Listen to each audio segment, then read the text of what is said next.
Hi there! Welcome to the BOOKR class video where I'll show you how to add students to the teacher's dashboard.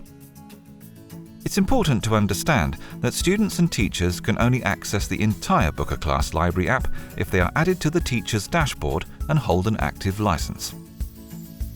To create a student profile with a BOOKR class student code, select the Students section from the left menu bar.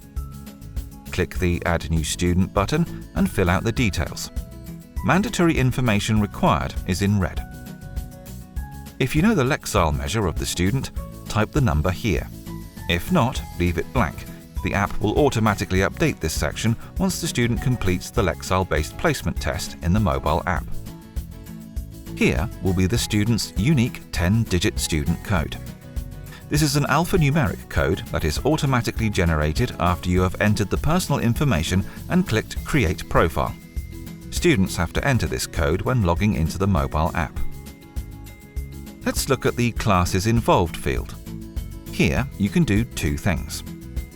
First, to create a new class for the students, type the class name and hit Enter. The second thing you can do here is to choose an existing class.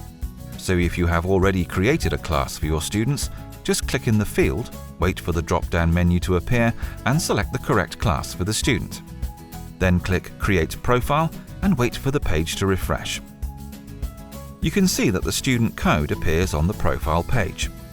This code has to be shared with the student so that they can log into the BOOKR class library app. Now that the student profile is ready, assign them a license. Without this, the students won't have access to the whole library. Click on Extend License. Here is a pop-up window with the license packages your school has purchased. Here are the start and expiry dates of the packages to show you how long the license will be active for. Select one of the packages, then click Add License, and the missing status icon turns to active. Now the student can type the 10-digit student code into the app to access thousands of books and games.